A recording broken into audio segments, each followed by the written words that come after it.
face up. You're so disruptive. Okay, I'm getting away on that. I'm sorry, I don't have. Oh, did you change your password? I did. Oh, you did. You did. I'm looking for the town's internet. Did you change password, Mark? I did. No.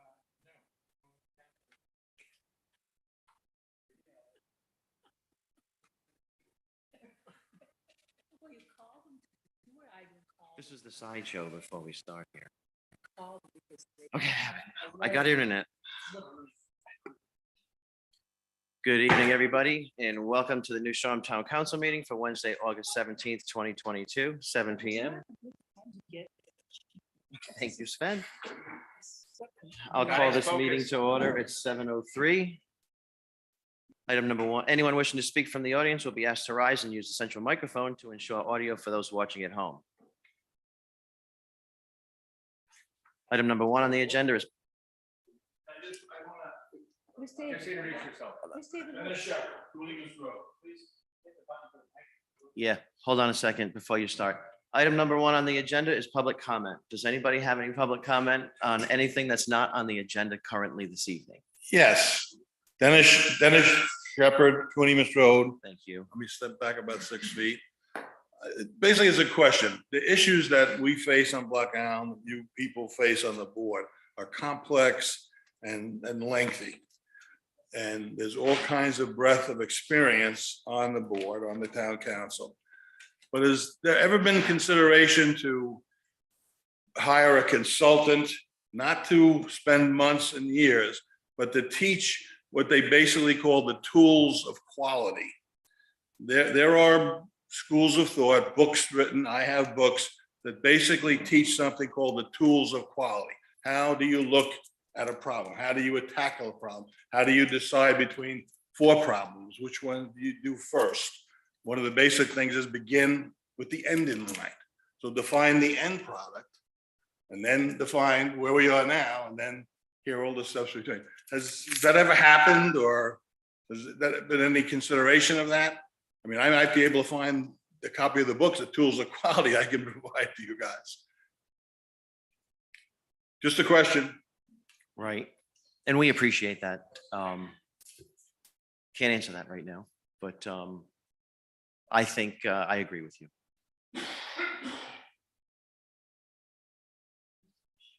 I'll try to find the book. Yeah, it'd be great. Never heard.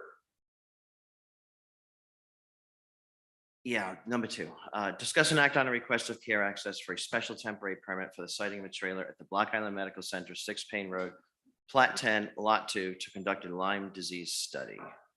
I just want to make an announcement that we don't have our town manager here with us this evening, so is anybody, Millie or someone, going to assist us in?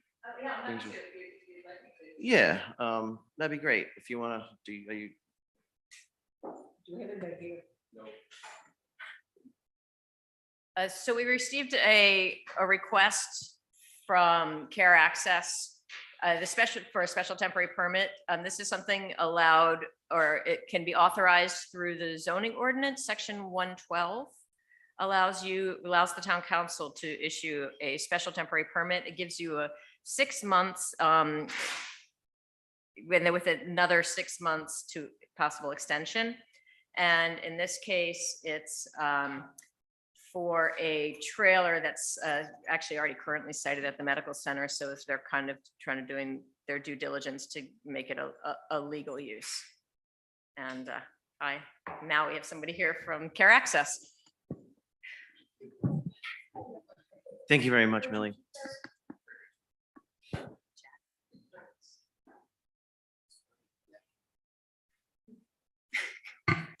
Hello. How's everyone doing? It's a pleasure to meet you all. Sorry that I'm late. I was coming from the ferry. Well, my name is Denise Jordan. I'm a Massachusetts native. I'm from Boston, and I work as a district coordinator here at Care Access. I would like to thank you for allowing me to represent Care Access at today's town hall meeting regarding the parking permit for our mobile site trailer. So I just wanted to do a little bit of our mission. Care Access's mission is our goal is to engage every healthcare professional in clinical trial research and to make clinical trials the care option for every patient. Just a little overview of what we did. For the last 7 years, we have built more than 100 sites from the ground up. We now have more than 150 principal investigators in 13 different therapeutic areas, which includes GI, derm, diabetes, cardiovascular, pain management, and et cetera. We have 3 logistic warehouses located nationwide and a fleet of mobile site vehicles and mobile site trailers, which we will be discussing today. With the capabilities I just mentioned, we now have the ability to bring most phase 2 to 3 trials to a patient anywhere in the US.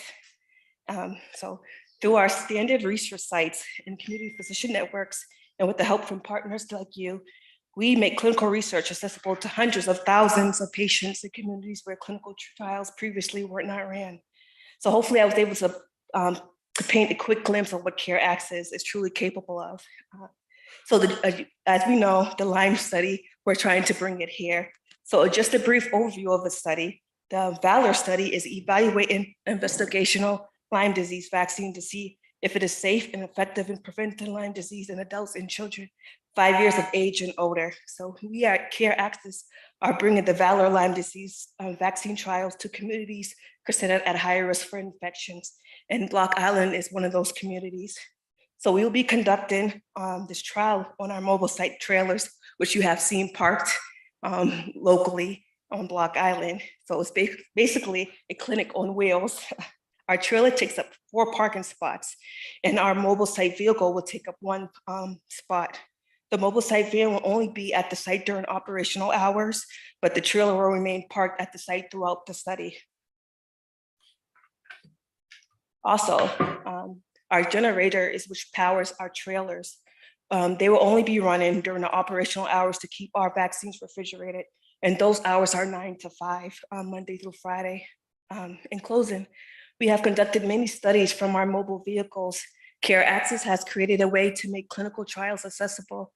I have seen Care Access conduct studies and even COVID testing to communities who sometimes we as people or healthcare workers overlook. Through this effort, we have been able to reach diverse communities, bridging and slowly restoring the gap between research within these diverse communities. So yeah, do you have anybody has any questions? Yeah, Council, go ahead. Thank you so much for your presentation here this evening. We much appreciate that. No problem. You said hours of operation are 9 to 5? Yes, I've been up there and the doors were closed. Do we just knock? not yet. We're not running yet until we're able to gain that permit. Yes. My last name is Jordan. Yes, ma'am. But we're hoping to start, we're hoping to open back up September 5th. So is this in coordination with the medical center? What's the relationship with the medical center and the group and the study? That's 1. And then 2, is there going to be reports out of the study and sort of the learnings for the community? Yes. How do we get community benefit from this effort? Okay, so we're partnering with Block Island Health Services. That's where our trailer will be located. So yes, that's where our trailer is located, correction. And we have patient educators who will come out and educate the communities if they're interested in the study. And we do, once we get started, we do have like a phone number or hotline where they could actually call for more info or even sign up. The reason I ask is, as you know, is a hotbed of Lyme disease. I think all of us here have had it at least once or twice. Oh, And so, wow. and I'm sure that's true of most people on the island. So I guess the more you can, whether it's at the library or coming to town hall meetings or whatever, the more you can inform, educate, update, engage the community, I think would be really helpful. Yes, sir. Not for the permit, I'm not worried about that, but I'm just talking as a community. And how long will you run till this fall? We're thinking of 6 months or more, and it all depends if how much activity we have within people who participate. But we're hoping for more, 6 months or more. I just have a quick question. Go ahead. First of all, you did a terrific job. Thank you Thank very you. much. And it's such a it's so interesting how the clinical trial model is changing to have, Pfizer retaining you guys, and it's really promising to sort of bring this stuff to, as you say, a more diverse population. One of the things that I had a question about is not about the permit, but about the fact that you're going to be there during the school year, Okay. and whether Care Access has any component of their program that reaches out to kids who might be interested in science, to just even take them through the lab and walk them through how clinical trials work. Someone really might get jazzed Might about click. that. And I'm not sure whether you're on the community relations part of the team, but it seems like it's a great opportunity. The kids are right next door, and someone might learn something. I totally agree. Where I know in the past we were able to conduct previews of our site vehicle, and I agree with you. I think children are the key, and they're the hope to the next future. Sometimes people don't even know about research, so I think this is a good way to include them. Yeah. Wow. Anybody else on the council have any questions? I'll make a motion to approve a special temporary permit for citing a trailer at the Block Island Medical Center, 6 Payne Road, Plat 10, Lot 2, to conduct a Lyme disease study. I'd like to add the dates in on that if possible. Could you help me with the possible dates on that? I could get back to you on the exact dates, but for right now, we're aiming for September 5th For 6 months. for 6 months. So a motion for 6 months? Okay, for the period of 6 months. Yes, sir. Thank you. Thank you so much. Seconded by Mark. Questions, comments? Comments from the audience? My only question for this, and they can always come up with another permit, is 6 months continuous, because my fear is 3 of these months are in the winter. And the line. It can be continued. Yeah. Cool. It's like town manager contracts. They get continued, the interims. Okay. Very sad, very sad. No big deal. Next item on the agenda is discuss and act on network. Oh, sorry. Yep, we have to vote. All those in favor of the motion, Keith? Ian, Martha? Aye. I am in favor. Sven? Mark? Aye. Motion carries 5-0. Item number 3 is discuss and act on network operator agreement from Surtex LLC for the broadband island-wide network. Amy? It's nice to see you. I hope your summer's going well. We haven't seen you in a while. Thank you. You actually also have John Doherty from Mission Yep. on, and I think he may start if he's still with us. Can you hear me? Yes, we can, John. Thank you for being here this evening. Good evening, counselors. So yes, in front of you is the network operator agreement for Surtex. And as a kind of an overview of the network operator, they're going to be responsible for the ongoing functionality of the network. They will perform maintenance on all town-owned network assets, which is to include the fiber plant and all associated electronics in that little telecommunications building. They will also monitor the environmental and electrical elements of the telecommunications building, such as HVAC, DC power generator. And then through coordination, with the town's internet service provider, they will also the operator will perform on-site subscriber installation and repair. So that's kind of an overview of the operator. Appendix A, the schedule of services. Just to review that real quick, we call it scope of services. Those elements align with the RFP response from Surtex a couple of years ago. It has been adjusted to the dynamics of technology changes over the last couple of years, as well as changes in the physical plant design, all approved by the town. So that's kind of the network operator agreement, and then the Schedule A.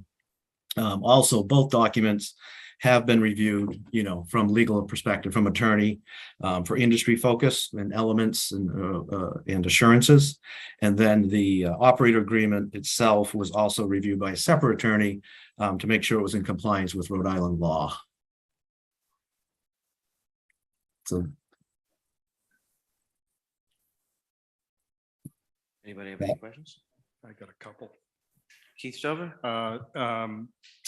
First of all, just a question, I'll ask this on financials as well. Are you guys, are you seeing any impact on pricing from from inflation? It did, yes. Just curious, how significant was that? I want to say, I'd have to go back and do it, but I'll say a little bit, 5%, maybe a little more. Okay. Then it would be very, first of all, I've talked to Amy a number of times, just sort of back and forth about kind of the steps sort of into the future. And I just have been, I think it's important to point out how valuable it is to have someone who's paying attention to this stuff, contractors and Amy. But I do think we're getting to a point where people are going to start getting service and are going to have questions about that service. And I think it would make sense to have broadband as a regular item on the agenda, even if it's something we end up skipping over, because my bet is there are going to be a lot of questions as this thing gets rolled out. So Amy,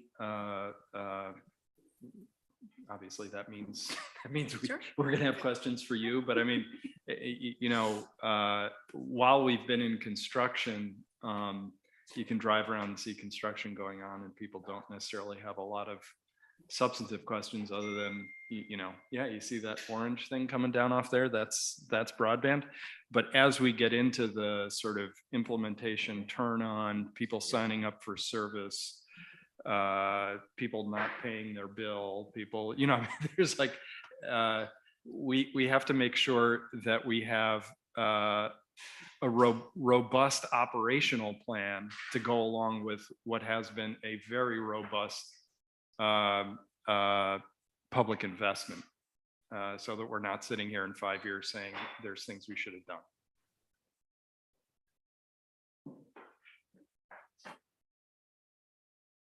Thank you, Keith. Amy? Sure. Just one other element that JD, I don't know, mentioned was the duration of the agreement. So this is a 10-year relationship that we're entering into with Surtex. Again, that was what was anticipated and prescribed through the RFP process. So it is a bit of a long-term contract, which is somewhat unusual for the town, but I think the document provides a really good framework for that relationship to grow and evolve and change over time. If there's sort of one thing that I would call your attention to in terms of how to get through 30 pages and distill it down into the purpose. Sorry. It's in that scope of services, page 2 of 8, and it's the key responsibilities of the network operator, which is to work with subcontractors, vendors, the internet service provider, transport provider, and the town to manage network operations with an objective of optimal performance and excellent customer service experience for subscribers. That's what we're doing. I think Surtex is going to be a great partner for that. So I would happy to take any questions on the agreement, but it's been through a fair amount of vetting at this point. Thank you, Amy. Tom, is James Callahan here? James? I guess, Andre, before you do that, I just want to have just an esoteric question of, has this been before our attorneys? it has not been before the town solicitors. We use 2 outside counsels in coordination with the town manager, given that it spanned our transition of solicitors. So it was reviewed by 2 attorneys, one who focuses on the broadband industry, and then one who specializes in Rhode Island law with a focus on the Rhode Island municipal context. So it wasn't reviewed by Mr. Callahan. Thank you. Any more questions from the council? One quick one, Amy, just to make sure, at this point, we've got all the contracts up and running, everything is working per the schedules we talked about. this is sort of the last contract, or help us a little bit with where you're going and in agreements and support? Sure. When you think of our partners on this, there are three major partners: Ocean, who provides transport; Certex, who's the network operator; and Crocker is the ISP or internet service provider. You approved the Ocean contract, which is, I believe, a 5-year agreement. This is the network operator 10-year agreement. It's really the most material of the three of them. And then I expect in the next few weeks, you'll have the Crocker ISP agreement in front of you as well. So we should expect that sort of September-ish? Yes. And is the north end, only because that was the first, is the first phase still planned for this fall, early winter? So there are some technical details being worked out as we get through this, but I would say that having that Crocker ISP contract in place is really that last component to be able to turn on the subscribers who are otherwise generally ready to go. Was that a yes? Didn't hear a yes at all. It's not a yes or a no. Oh, thank you. That's the last major piece to making that happen. Thank you. Sure. When that contract comes in force, we should go over it. Well, I got that part. It was more the timing. But anyway, yeah. Thank you. I think a question a lot of people have is how much is it going to cost to hook up to their home?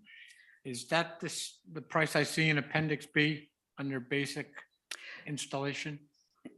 It's a great question. And those numbers are coming. So the numbers that you have in Appendix B define the relationship between the town and Certex. So that's what the town is going to be paying. That comes out to, for the base contract, about $150,000 annually. And then there are additional materials work on top of that. Those will filter down into the operating and maintenance price that a customer sees on their bill.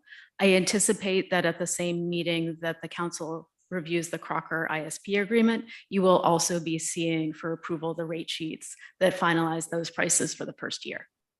But so far, these prices are very much in line with what we were talking about in 2019, 2020. Just one more, just to make sure that I understand it. The installation, the one drop into the house is, people aren't going to have to write a check to Certex for that. That's correct. Right. The Just think that's upfront important. cost for the single drop to each property is already included in the initial construction costs that are then filtering through the bond issuance. So there will be no upfront cost for people making that first connection to their property. It'll just be the monthly ongoing charges.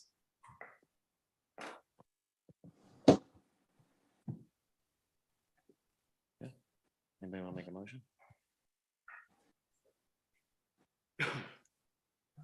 I'll make a motion to approve the network operator agreement with Certex LLC for the broadband island-wide network. Period. Comments from the council? I'm a little concerned that our attorneys haven't seen it because they're our advisors.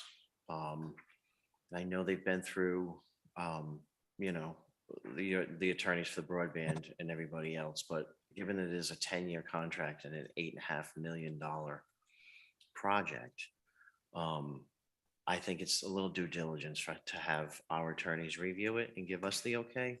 So I'm just kind of wondering if we could amend that motion to include, after review of town attorneys. Pending, I'll gladly adjust that if you're okay, Amy, just so pending approval of our attorneys. I mean, does the council, So how's it's- the council feel on that? I mean, My own feeling about it, just, I get where you're coming from.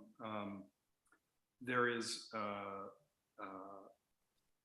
there's some technical expertise associated with contracts of this type, and it sounds like we've retained that expertise. So I'm comfortable with their review. That's my opinion.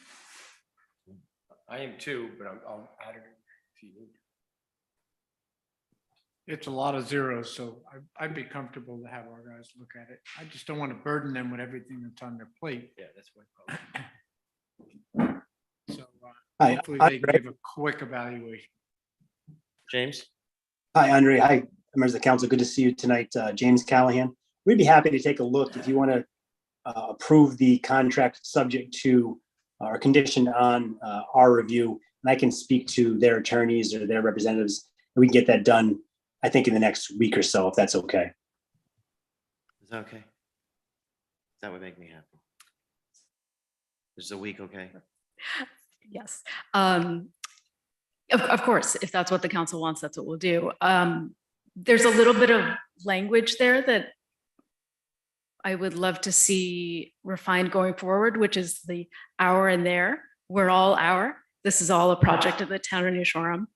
So I do want to keep that in mind. This is not their attorneys and our attorneys. We're all in this together. Well, So I understand. I'm happy to have the I appointed town understand that, but I solicitor. haven't had conversations with you, with the folks that you're using, whereas I have conversations with our attorneys lately on a daily basis. And it is a town item, as I indicated. Mm. So I'm not, maybe those were the wrong words, but I think an extra set of eyes is not going to hurt. I'm going to amend my motion, which is to approve the network operator agreement with Certex LLC for the broadband BI island-wide network pending solicitor approval within 1 week of today. Who seconded? Second, I'll amend my second or. Thank you, whatever I Keith. have to do. Is there any more discussion from the council? Any discussion from public? All those in favor, Keith? Yes. Martha? I'm in favor. Sven and Mark. Aye. Motion will carry 5-0. Amy, don't go anywhere. That was the amendment that you just voted, so now it's to use. The full amendment. All those in favor of the amended motion? Keith Yes. and Martha. I'm in favor. Sven, Mark. Aye. Motion will carry 5-0. Item number 4 on the agenda is review of financial reports. Amy? Aye. Mike is unsettling. It feels like it might when you're here.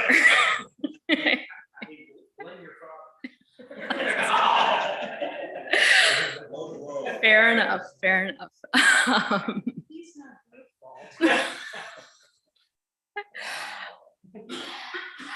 What you have in front of you are the first month of fiscal year 23 financials for the month of July.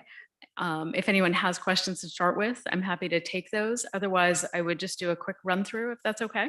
Why don't you do a run through and then if something comes up? Okay. This is just July, so there's not a lot of activity yet. It's much more about familiarizing yourself with the new budget for the new year and how it reflects the priorities ahead of us. So page 2, you've got tax revenue, which in comparison to last year looks a little bit behind. It's really just timing as to when the bills go out. Collections through August so far have been very strong. So we're happy with how tax collections are coming in. We do know that as we work through the end of this year, the state eliminated the motor vehicle tax early. And so our current year collections will already fall short of our budget. It will be reflected in additional state aid on that bottom line for motor vehicle taxes. There's a payment in lieu of taxes, and they have indicated they will make us whole for that amount if there's any discrepancy. How I feel about that whole thing. Sheltered by the state. On page 3, you have license permits and fee revenue. The two major drivers here are other clerk licenses and fees, which are running behind last July. And then that's almost identically offset by additional revenue and building permits. So the two sort of net together, we're having a very strong summer in terms of building permit revenue.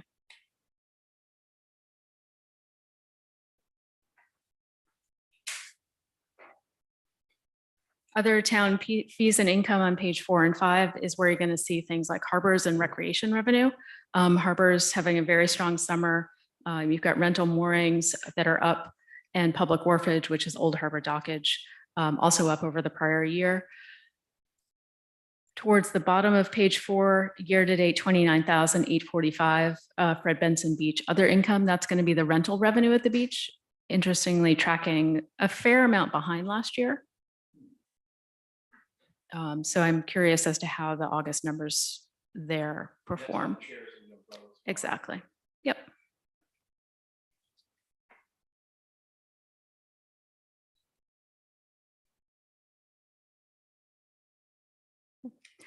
We can skip ahead to page 6, which is state aid. Normally comes with a pretty good lag. So we'll start seeing the summer impact of hotel and meals taxes in September, October of this year. Can I come back for a second? Sorry. And I don't know the way it exists with the town manager, so maybe Millie put it as a side note or something like that. Can you just make sure that there's nothing weird going on with the town beach and rental stuff?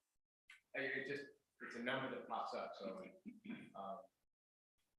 know, somebody's been sick for a week or something like that. I don't know why. 4275. It's 2945 versus only like 4. What was it last year? Yeah. It's something that we'll be spending a little time looking into and seeing how the pattern tracks. Right. No, I mean, it's just, it's a matter of a little bit of timing. Yep. And it could just be a week. Of something. How many spring days do we have? Not many. Not that many. This is Narrow Beach town.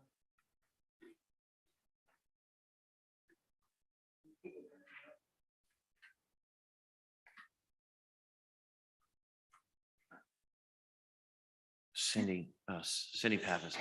Just as an interesting aside. Cindy, could you come up to the microphone so the public can hear you? I'm sorry. Advice be careful. Cindy Pappas. Just not too close. Is that okay? That sounds great. Just as an interesting aside, from the house rental business that I'm engaged in, I've had a real spike of tenants being really militant about houses having beach chairs provided. And I just wonder if the prices went up at the beach house, because I had somebody come in last week to say, you know, the house was supposed to have beach chairs. It didn't have beach chairs. And it cost me $50 a day to rent them. So the homeowner sent chairs from Amazon. So just an interesting thing I never would have, you know, thought of till I heard you say that. And that was part of the investigation, so thank you. This might be- Thank you. Sorry. On page 7, we've got grant revenue. Mason Hall down there. They rent the chairs from the Mason Hall down there. Continue. On page 7, we've got grant revenue, 2 items so far, solar panel grants, that's more of the big belly trash cans, 3 of them that are being deployed. And then we have another installment of the ARPA funds come through. I call that to your attention only because it's a conversation that we probably need to revisit, council, finance, town manager, about how the town may be deploying those funds over the next few years. We had started that last December and sort of put it on hold. We haven't spent any of those funds yet. We right? have not, no. Okay. And is that the total amount that's indicated, or is that just what That's just the installment that we received this month. Yeah, it's was the gross number? just over 300,000. And we decided that it was gross. And we decided that it was very gross. Yes. That's not good. Continue. We Don't can mind move us. to Don't mind us. page 9 with administration. We start moving into expenditures. And some regrouping, if you remember, that hopefully is more instructive. In terms of expenditures, not much necessarily to call your attention to.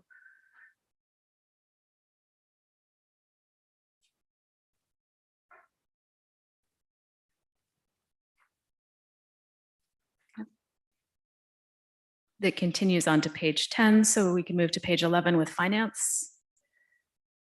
Again, fairly consistent with last July.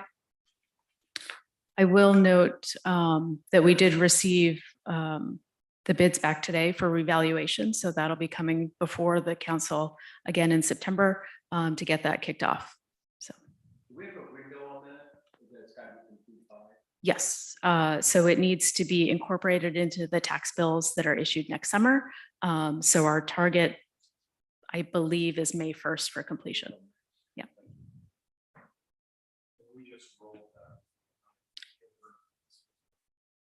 We did. We're still digesting the full bids, and there will be a discrepancy that we'll need to fill, but we'll talk about that when we make the recommendation. On page 12, you have central dispatch. Again, running very close to last year. That's primarily staffing and wages. So we can move to page 13, police, where we already know and will continue to see some evolution in the staffing lines and how those are expended over the next 11 months. There should be enough flexibility, is the good news about how that plays out.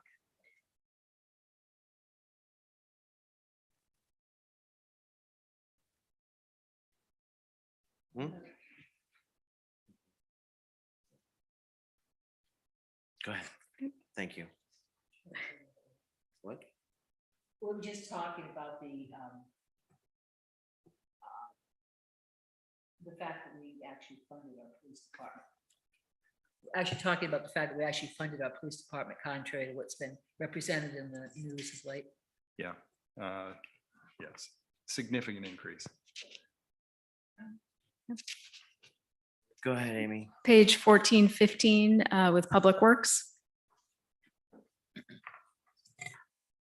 Again, nothing particular to call your attention to at this point. We have moved some of these lines over from administration, but in general, expenditures are mostly in line with prior years so far. On page 16, harbors.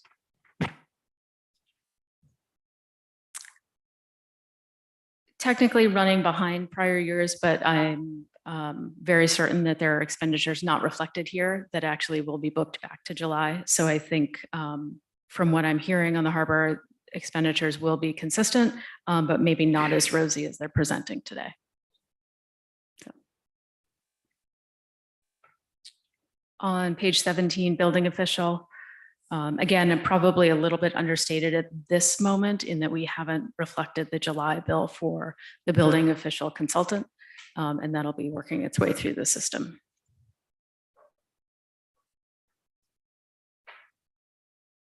Thanks, Amy. Recreation, page 18.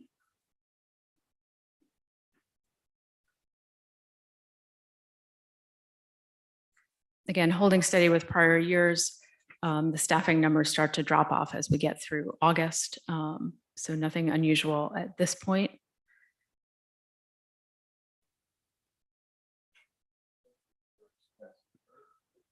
These are expenses.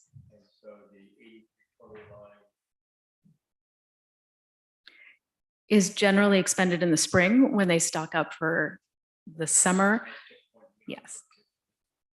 And I know over the last few years, there has been trouble securing those assets. So that may be a component that we'll follow up on whether there's actually enough stock for them to be renting or whether that's an impact. On page 19, you have library.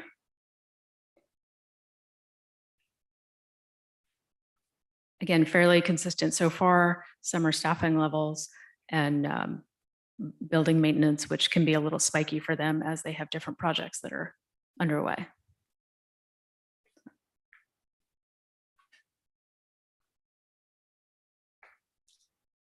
GIS technology on page 20.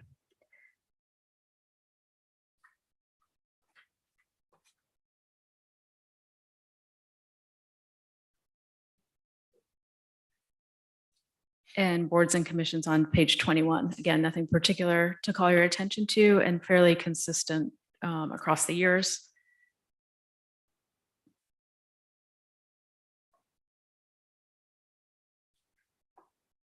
Page 22, you have the community support and school support. This is mostly a cash flow conversation in that those appropriations are set. The town happened last year to be on its way through a borrowing, and so we didn't have cash available to give everyone their appropriations immediately. This year, we can return back to our regular schedule. So that's what we've done.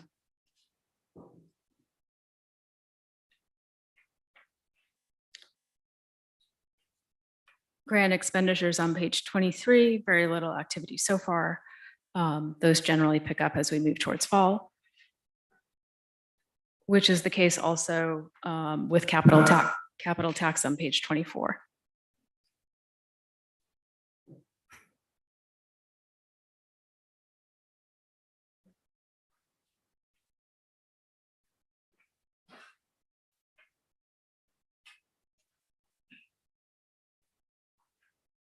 The last page, debt service, these are all on a fixed schedule, so not much variability there.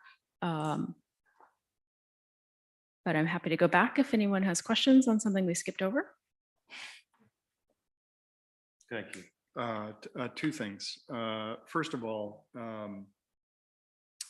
I assume I'm not the only one. I find this very, very helpful regularly.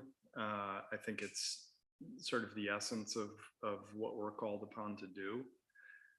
And I would like this to happen regularly, perhaps jointly with the town manager's report, not just stapled to the report, but actually going through. It's only took 10 minutes, but I feel like I have much more confidence than I usually do. The second thing is probably the usual unfair question, and that is, does anything jump out at you as, boy, that really bears watching? Or is there anything in what we did at the financial town meeting that, where you're not concerned, that would be too strong, but sort of bears watching? I don't think so at this point. There will be things coming. We know they are. I don't know what they are yet. But I think that there is flexibility that we've seen already to accommodate those surprises that come up. Any other questions from the council? One question, Amy, maybe, first of all, I agree with Keith 100%. As you know, this to me is important. In the past, we've had plus minus columns in some key places, and they seem to have gone away, or maybe I'm imagining. Can I talk to you about that, and then maybe we can add some columns? So, for example, just on the year-to-date and month-to-date, prior year, it would be just nice to have comparisons that you can quickly see. Are you up or down? And it's easy for 1 month. It's harder when you get into the 5th month. So maybe we can talk about that offline, and if everybody agrees. Thank you. Well, I mean, it's right now on whether it's looking, it's simple because month to date and year to date are the same periods, but soon that month to date and year to date will be very different. And it would be nice if there were some plus minuses, just so you could see variation in what's going on. Is suddenly something out of whack, and there's one number that can tell you that. So I can talk to you. Yeah, I think that's helpful to pick up any kind of anomaly. I don't understand. Are you adding columns or just adding? I would add, well, I'll talk to Amy about it, but I would volunteer to add a column in 2 places actually. It just basically is giving you an idea of are we off track or are we on track? And it's hard in here to see that relative to the product. One thing relative to budget. I'm still not understanding that. Let me talk to Amy about it. Well, I don't know what you're talking about. What am I missing? What's missing? So right now you have percent used, or percent used up or down relative to last year's percent. Don't look at it this month, because this month's only 1 month. More. I mean, But if it says percent used in 84, percent used in 85. I'm not understanding what you're asking. I just, there's 2 places, I think, that could use a plus minus last year.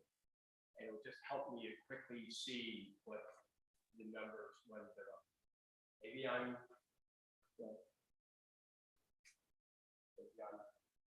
I don't think I'm off, but I'll mention, let me talk to Amy about it and we'll review it together. It's not on the sheet. We've got in front of us. No. But without everybody in the audience seeing the sheets, it's tough.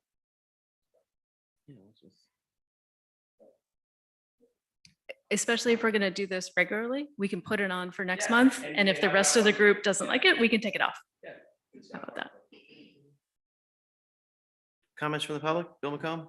I just want to say thank you. I agree. I think it's very enlightening and beneficial, and particularly Amy has a good way of presenting it. I had done before, kind of fell off the track. It's good to see. Thank you. Thanks, Bill. Any other comments from the public? Any other comments from Amy? Thank you so much. Next item on the agenda is discuss and act on a resolution related to liquor consumption, land use, and public safety. This was a resolution introduced by Councilor Stover. I'll let you take the lead on that, Steve. Great. This is a resolution. Not really response, but sort of consistent with some of your concerns.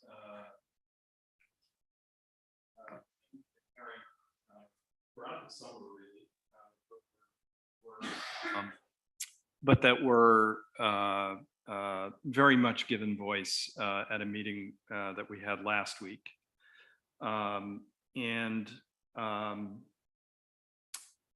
You know,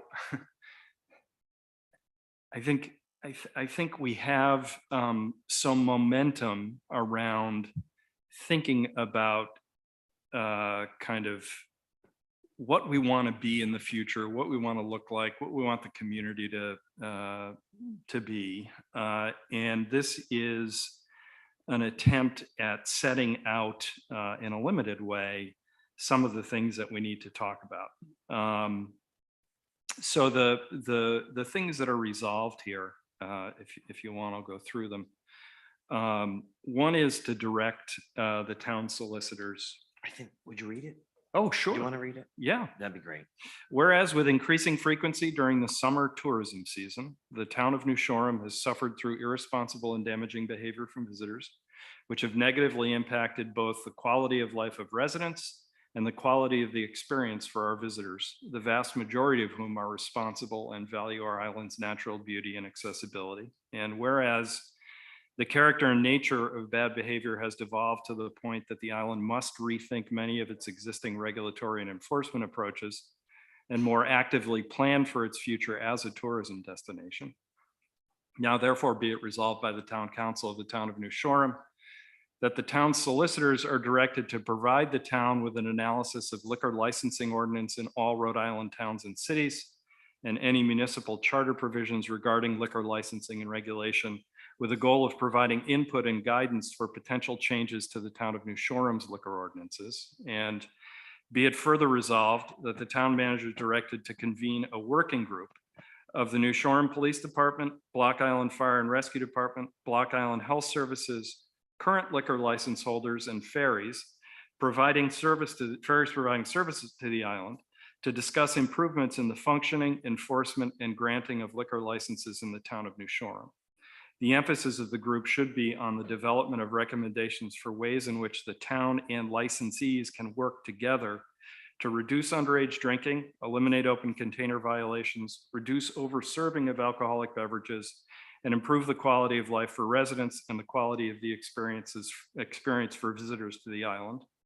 And be it further resolved that the town manager and town council shall develop a strategy and approach for better communication with and regulation of ferries providing service to the island, including strategies to reduce overcrowding on the island, reduce the amount of liquor transported and consumed by ferry passengers, and reduce the amount of public resources expended by the town and state to manage behavior of arriving and departing ferry passengers.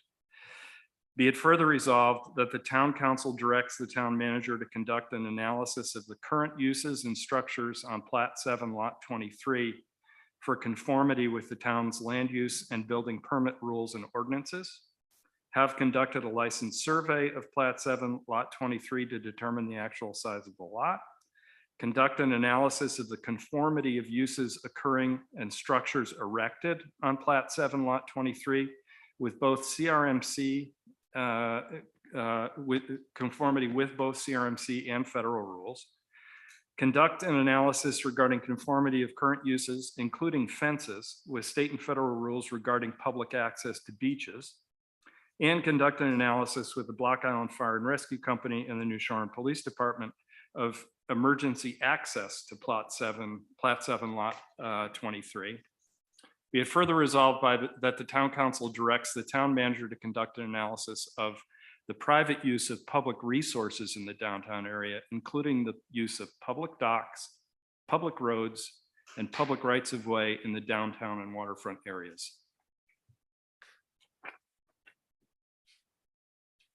Thank you, Keith. Hang on. Council have any comments or questions? Don't change a word.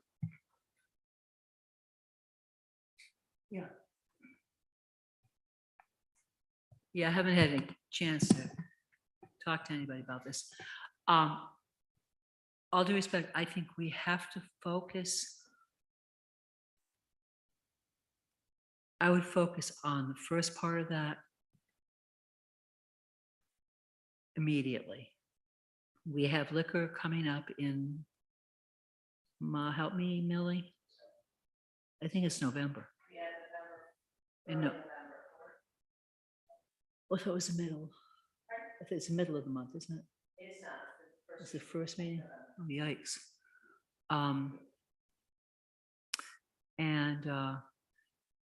That to me is the overriding issue. And I'm not, shutting the bars down or anything like that. But I think we've seen this cultural shift over the past, 40 years probably. That has really manifested itself in the last few years, or in ways that we can see, and social media has not helped any of it. And I think one of our failings is we all want to do the right thing about everything, and so we end up going in different directions and not really just focusing on one thing. I think we've seen that just tonight. This summer, we've gone from liquor is the big problem to the world is going to end if we don't get rid of all the mopeds to liquor is the big problem. I think at the last meeting when somebody started talking about mopeds, I said I was glad to know that the liquor issue was settled and resolved. And it's really frustrating because it feels like we've got this group that's got their cause, this group that's got their cause, and everybody's cause is the one that we're going after what's bright and shiny at the moment. And I think we have to have action points and prioritize them. I'm not sure if we need to have what every city and town is doing. I think there's a whole lot of stuff that's guided to a rather arcane point by the liquor laws that were put in when the Volstead Act was repealed in the 1930s. Some of those things I don't think have changed since then. They're pretty bizarre if you read some of them. Like there's a lot of things are going on now that we probably need to have another work session with the manager just on this. When are we doing a summer review wrap up? I mean, I know it's only August, but is that usually in early October? I think last year we did do that in October, but there is a work session on September 5th, I believe. That's a little early. Yeah. Maybe the middle of September, because I know there are some plans and things with the new police chief and all. just in casual conversations I've had, I'm just really would like, I don't know when the liquor regs were last reviewed with any depth. It's been a long time. Do we have ordinances or is it just regulations now? Just regulations, No. state law and regulations. I think it was 2017 was, Yeah, and I don't, and that wasn't for much. and that was just something passed. Yeah, and DBR has regs, I'm pretty sure they're used to. And things like that to follow, because I don't think we've ever had a comprehensive review with our attorneys on what's, within our purview on liquor laws. We sort of wing it when we get to the licenses. And again, yeah, I'm not looking to shut down the bars on Block Island. I knew the folks who owned Ballards when it was the Ballards, and they did not want to get a liquor license, and they said that their customers wanted to have a cocktail with the dinner. And this was, when Henry and Alice Ballard and Mabel and John Thomas ran the place. It's a long time ago. That's just a reality. But I really think we have to focus. I appreciate you putting this together, Keith, and getting us off dead center. But that's where I am. So I think some really good points. The collection of ordinances and charter provisions, I think, forms the basis for, hey, here's how these guys are doing it. For example, I learned this week that Providence actually vests their authority to immediately suspend in their charter. It's actually not in their local ordinances, and that's interesting. I think we should know that stuff. Yeah, as we move forward. So on the sort of other stuff, I fear that we will make the mistake of thinking that the Ballards situation was an event. And to me, there is something broader happening. And when you hear, when you hear about this stuff, there's, I mean, I don't want me to put him on the spot, but think of the place that Bill McComb and Interstate were put in that day. That's another aspect of this. Think of what retailers in town were put through that day. Think that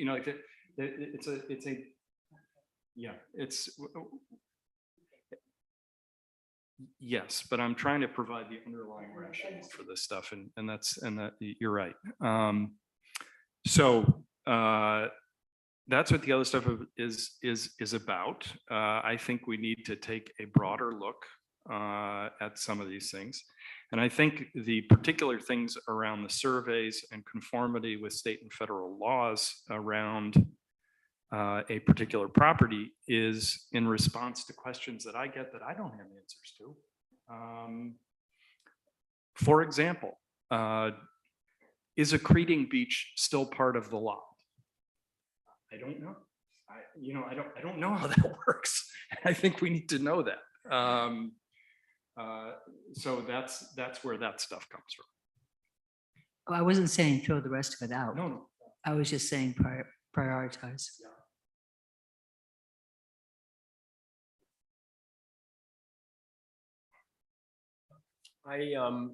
First of all, thanks again, thanks again, Keith, for doing this, because it's critical, and like somebody just said, getting us off the stuck spot.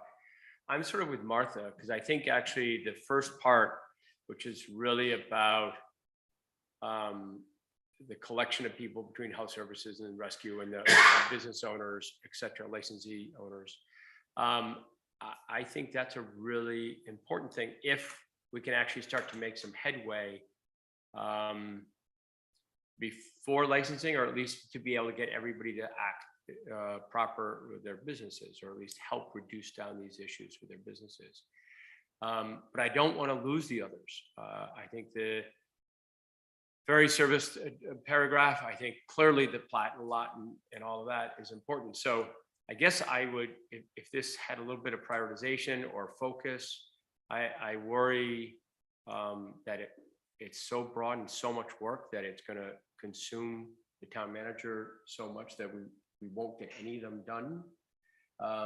So I sort of echo Martha's point, but I don't want to lose any of the issues. Thanks, Sven. So Keith and I talked about this the other day. And the way I see this is not clogging anybody's time. I think it's a blueprint for the next 6 months of the council that'll be installed at that time. And I think it shows leadership. And I appreciate that because we're going to need a lot of that moving forward. I don't think that this is saying, but see, the problem I have, and I've always had from being the first warden and not so much as the council, is that we can't talk to three of each other to come up with this. However, the town manager can. She can talk to all of us. So I think what this document does is it basically, if we all agree with the points, it does exactly that. It puts our thoughts of what we think needs to be done through, I'd say, dozens and dozens and dozens of emails we've received in the past couple of weeks. It aligns with what the public is asking us to do. We do need these answers in order to affect good policy moving forward. However, I don't want this, and you know, it's being so broad, you know, reviewing all the liquor licenses and whatnot. There are so many establishments out here who have, and I'm going to use your words, Martha, because it was a good sentence, the shift in how things have changed. But most of our liquor establishments have rose to that shift, and they've done a fantastic job. And I don't want I don't want these changes to affect businesses that are doing a great job. Right. They could. I think that's a really good point. And I tried to draft it in such a way that it described very much a cooperative process, sort of like what can the town do? What can, you know, which, yeah, I mean, like maybe Paige Gaffett has a great idea about locating garbage cans at the back door of every bar so that the bouncers can say, throw your drink out. I mean, I don't know. If that's one of them, then let's do that. That was really the spirit. I agree, Andre, that was the spirit of that one. But I also feel the public needs to know the answers to our process and the processes moving forward. And I think an analysis of that wouldn't be a bad idea. You know, we've heard Providence shuts down businesses the day after. Well, as Keith said, in their charter, Providence has a licensing board. Providence has complaints to act on through police reports. We don't have a police report from July 4th, and we just received a police report because that's an open investigation, which is fine. But on July 8th, we received that police report over the weekend. So from August 8th, we can't act. We can act if there's imminent danger to, and I forget how exactly that it reads, the ordinance reads, if there's imminent danger to the public safety, health, and welfare. In conjunction with the attorneys and the police chief, it was decided that that wasn't actually the case at the time. This is the advice that we got the day after. So these are the people we listen to. So I think the public needs to know all of these things and why we act the way we act. It's not that we don't want to do anything or we're not doing anything. And It's just that we have rules that we have to play by. If we act in some manner, we have to do it right. And I think this embodies a work session, or basically says a resolution. This is what we're gonna do. This is what we need, this is what we're doing. And I'll go back to the three, the OMA and the walking quorum stuff. This is the whole council directing the town manager and other organizations to do something which I think will benefit the town and the community as a whole. My only drawback is I hope that good people it doesn't affect the businesses that, are trying their hardest coming off of a pandemic, which I think they need our assistance. They don't need us in their way. So that's my thoughts on this. I will vote for it because I think it's a blueprint, and I think there's a lot of information in there that we can disperse to the public. Yeah. If I'm putting the facilities director in a bad spot, can you tell me, is most of the third paragraph, which gets into the Plot 7, Lot 23 questions and you, I think, can see them all, is that pretty much direction to zoning official? Is that a buildings department request from the town manager that doesn't require a lot of the town manager? I'm just trying to get an idea of resources, and is that something that can quote unquote be assigned, or how does one think about that? I think the town manager would have the building official and the fire marshal, which is the state person at this time, validate the occupancy and the egresses and all that. So it's both building and zoning. The uses are zoning, the way they're used is building and fire. So in essence, I don't want to say it's moving it over to those folks, zoning, buildings, fire, etc. So from my concern on prioritization and overload, that's really an assignment.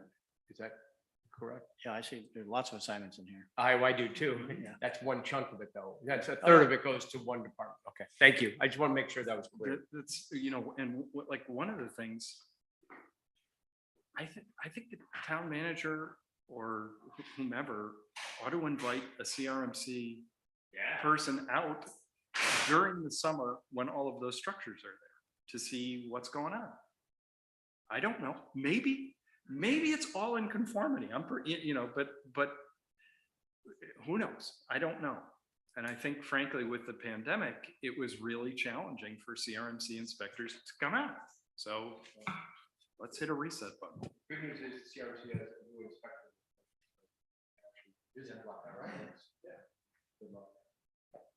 My final thought before we vote is I ran 2 years ago because I saw the potential of who would be at this table if I was elected. And I believed that that group would address what I call kick the can issues, this being one of them. So I am fully in support of this resolution. I'm going to weigh in one other thing. When I read this, my first thought was, these people already have a lot of work to do right now. And this is almost looking at the staff as if they have nothing to do but wait for the town council to micromanage what they're doing. And I know, Millie's office, the town clerk's office, just got staffed again. You are fully staffed? No, You're still short. You're still short. You've been short for a long time. You had that god-awful trying to deal with everything during the pandemic and land transfers and everything that was going on. And probably lots of people don't even begin to have a clue of how difficult it was. And I think there are things we need to get done, but I think we have to be more specific, less broad. I just don't think 39 cities and towns, I don't care what Burrville does, all due respect to Burrville. I know they have a weird parade on some day. That's about all I know. And, I look at I'd leave it up to some other group. I think this group is unworkable. The number of people they're talking about input, that's like government by, there's a term for it, I can never remember the term. It's not representative government, it's not, there are just too many groups involved there. You want input from groups, but I can't support it. I just think there are things we need to get done, and we can align them and we can create an outline, but it's too specific for me.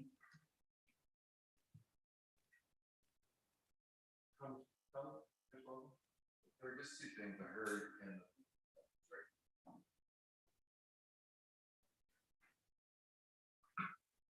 in the preamble by Keith.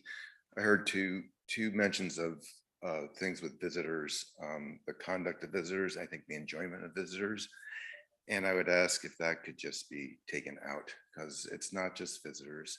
And it's not just the enjoyment of visitors, it's the island people that live here that are affected. So it doesn't, in my opinion, sound good to have this focusing on the effect of visitors. It just affects everybody, irrespective if you're a visitor or not. So I would ask if you could just make that change. Thank you. Residents are prioritized before visitors in that first paragraph. Do you want to read that back to Chris? Sure. Whereas with increasing frequency during the summer tourism,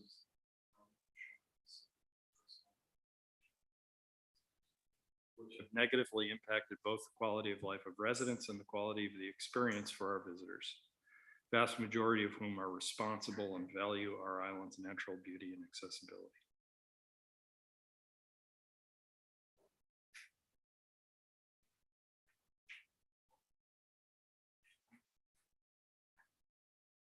My point is by focusing just on the conduct of visitors, I don't know if that's counterproductive. I mean, is it necessary to say that? That's all. Thank you.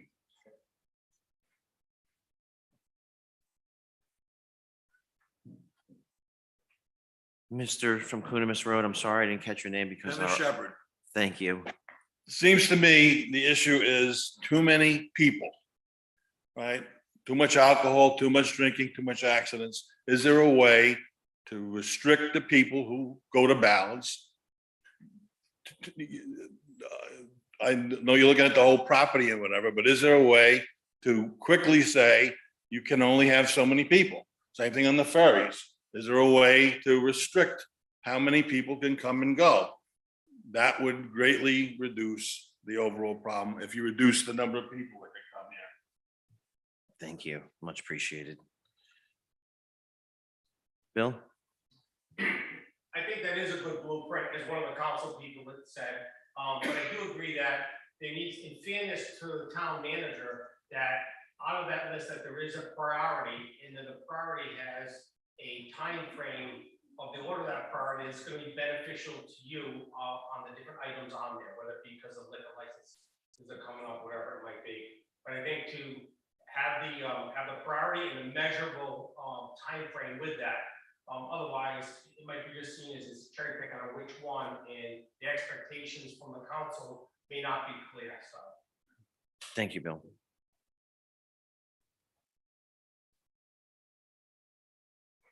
Keith, any input? Yeah, I'm looking at the first paragraph to try to figure out how to change visitors. I get what Chris is saying.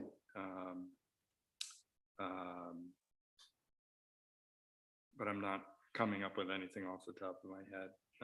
And it's, but I get what you're saying. And I really kind of thought about that as I was drafting it, because that's actually why I said, I mean, the truth is the vast majority of people who come here because they love the same things we do. You know, they love our island. As far as timeframes, so in terms of demands on the town manager herself, other than putting together a meeting with liquor license holders and saying, how can we work together? It really isn't a significant obligation on her, with greatest possible respect. And as to sort of what other towns are doing, I don't particularly care about Burrville. Unless they have a good idea, I'm not unwilling to take it, you know? No, I You know? understand that. I just, You just kind of, looked at these. When did you send that? What is it? That's in a Gmail, though, I think. It's the Ancients and Horribles parade, by the way. Yeah. Ancients. Ancients and Horribles.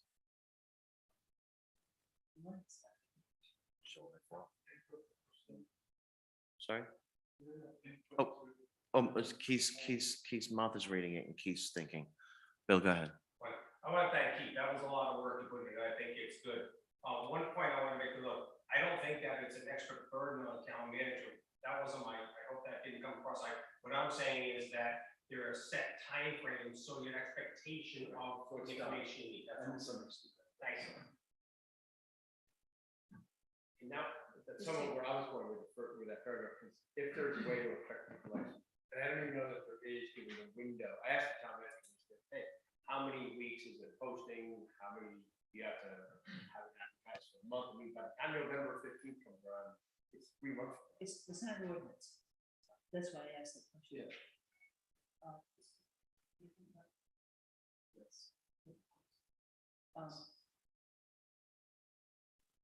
There are state, again, the state law. There are state laws, business regulation must have some kind of guidelines, pamphlets. There are state liquor regulations. That's where I'm going for. And I think that's, if we have a better familiarity with those, that should give us a significant most of the help. most of the towns that I looked at, cleared their regs right out of the state. It's not, it's, and my bet is that that's the report we're gonna get back. Well, the statute of the, or the Yeah, regs, the statute, sorry. the statute of the regs, or So, the DBR regs. depending on whether towns do it by ordinance or reg, or in Providence case by Which charter, we can't. it's cribbed pretty much directly from the state. Right, well, state statute allows you to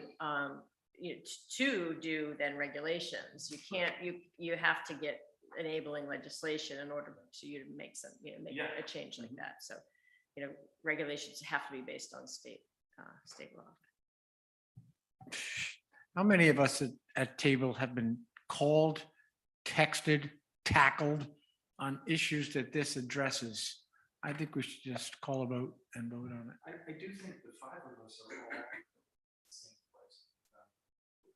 What Martha's raising and Sven is raising is not about the substance of philosophical direction. These are practical questions.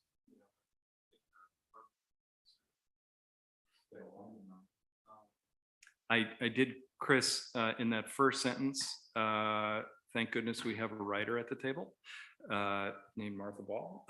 Whereas with increasing frequency during the summer tourism season, the town of New Shoreham has suffered through irresponsible and damaging behavior, which has negatively impacted, blah, blah. So taking out that word visitor is the easiest way to do it. And I think satisfies, gets to where you're going. Thank you for bringing that up. I clearly didn't hit the nail on the head there.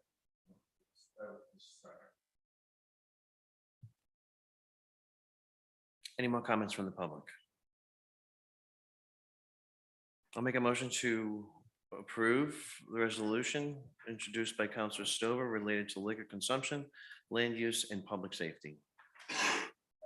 Seconded by Mark. Again, comments. I think it's a good blueprint going into a new town council. But I just really don't want to see this, positive operating businesses penalized. Right. But Andre, to your comment, I think the way I read it is developing recommendations. Right. These kind of things, is this group will say, hey, I don't, trash cans by the back door. Some have it, some don't, and some may say you don't have a back door. So I mean, I think it's all about recommendations to improve performance. Right. Versus people. You're right. I hope, yeah. Any more comments? One last one. Keith, the very last paragraph, which is the further zone. Just getting to Old Harbor is getting to this, the end of Water Street that happens to go into some stairs up to that. A town dock. Town dock, I mean, so is that linked into the whole 723 paragraph? Or are you really looking for? No, I think- What's going on Dodge Street, what's going on? Yeah, Okay, that's a huge. It I is. mean, that gets into congestion, that gets into. It one-way, does. It gets into a whole lot of discussions, and Yep, I'm just asking. you're right. It does. Good. Not bad. Yeah. Good. You're right. It does. I mean, I have this, you know, Martha and I talk about this all the time. I have a particular obsession with Weldon's Way being used privately, essentially. I think we ought to look at that.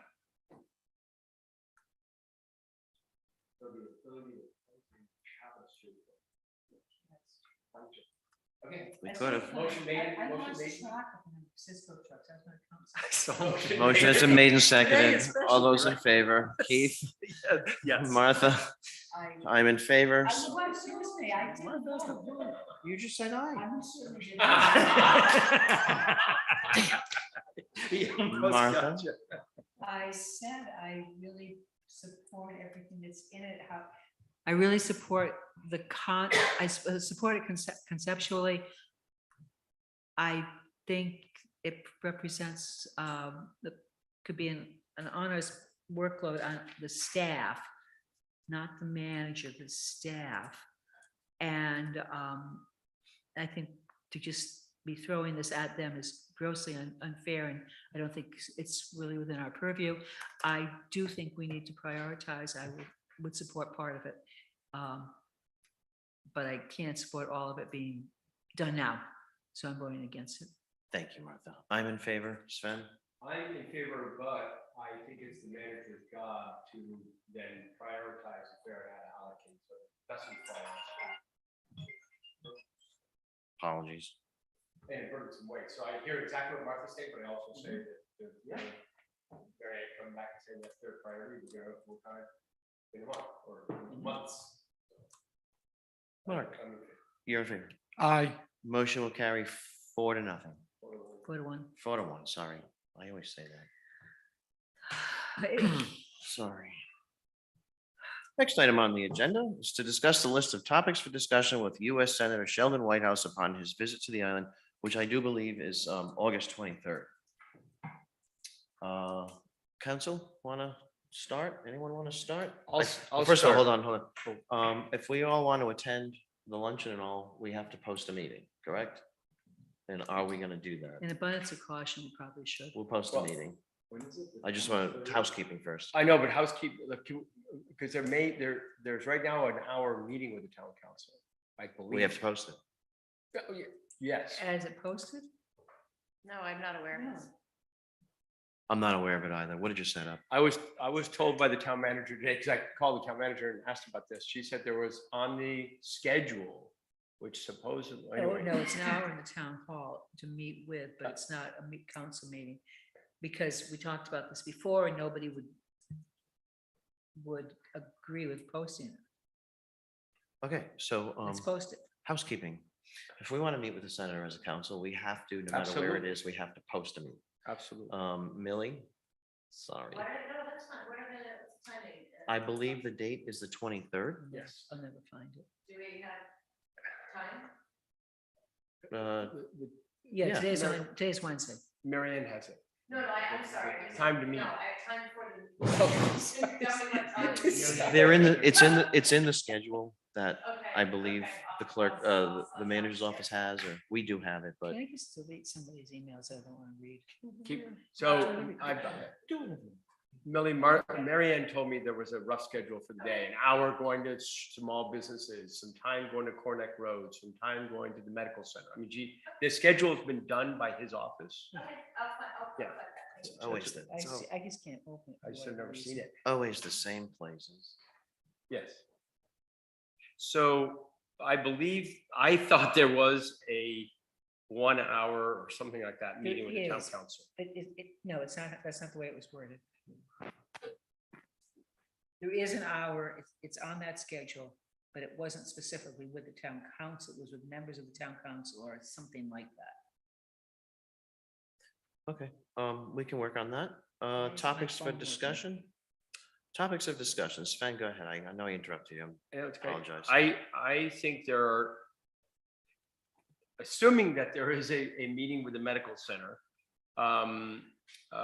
I think we should talk about 3 or 4 things. One is housing.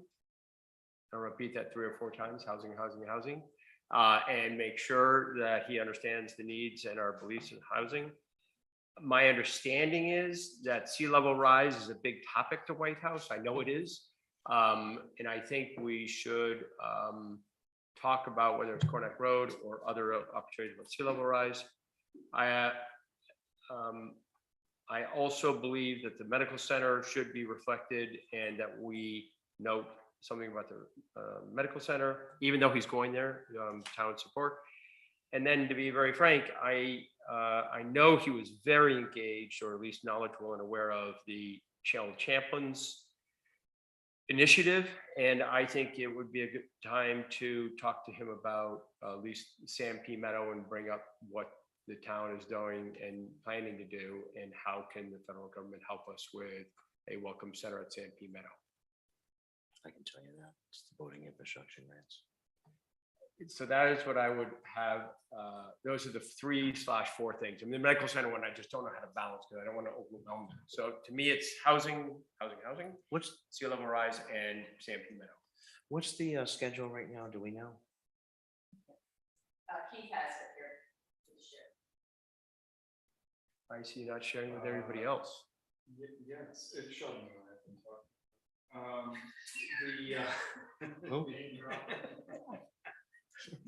Well, read row me.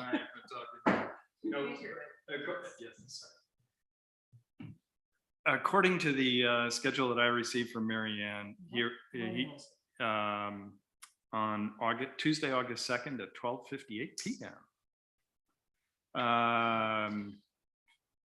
He arrives on Block Island at 9:45, 9:35, has a meeting at 9:45 with town officials at town hall, end quote. 10:45 depart en route to walking tour. 11 a.m. Water Street Small Business Stroll. Noon lunch TBD at Spring House with chamber and small businesses. Site visit on Corneck Road at 1 o'clock. What's that? And site visit at the medical center at 1:45. And depart on the high speed at 3:30. Okay. Do you want to look at this? Did that go to all of us? Yes. Yes. Bill McComb? And this might be deferred to Amy, but is it worth mentioning anything about broadband for rural communities? Any funding? I'm sure that would come up in the 9:45. We ask him every time we, That was the one I was going to add, Bill. Thank you. yeah, I think he's well aware of our issues with broadband, and I think we call the office 4 times a year asking for money over there. Chris Waffle? I heard some mention of Open Center. The Sam P. Meadow, yeah. Just more helpful.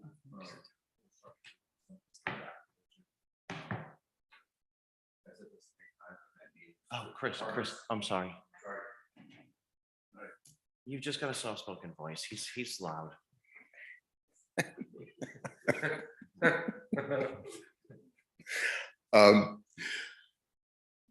what'd you call it? What Meadows? What's the name of it? Stampede. Okay, that Meadow place. There is no infrastructure for aquaculture in New Harbor. And I am transferring the farm to a worker December 31st. So this is not about me.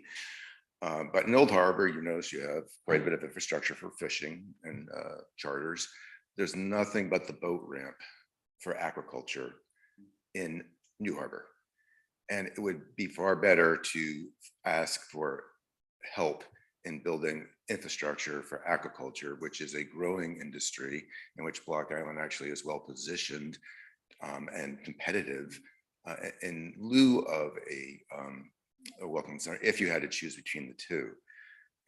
We have nothing. We have to offload everything to a boat ramp, to a vehicle, and then get out of there. We have no storage. We have no ice machines. You know, there's no dock. There's nothing. And, you know, it's getting old. I'm old. It's beat the crap out of me. And I don't want to see this happening to people that are coming after me. So I would like you to please think about that. Thank you. Thank you, Chris. Anybody else?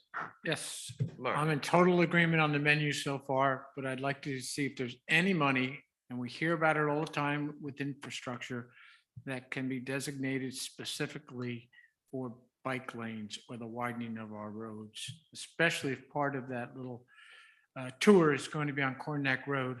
I would like to visually show him the benefits of a bike lane. So I'd like that put on the menu. Right now, all you need to do on Cornet is where the foot traffic has worn the path on the side of the road. You can see where you can put it.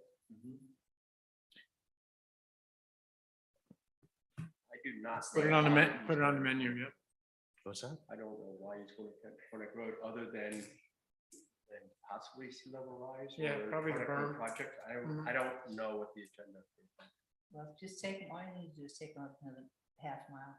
Oh, yeah. Yeah. I agree. Up near the beach house. And I agree, I actually agree very much with Keith's point on broadband, so I should have thought about that. But so I'm into housing, broadband, Stampede Meadow, which actually would include agriculture. Is there any reason he needs to go to the dump? What's that? Is there any reason he needs to go to the dump? Maybe that's the Corn Neck Road visit. I don't know. I don't know.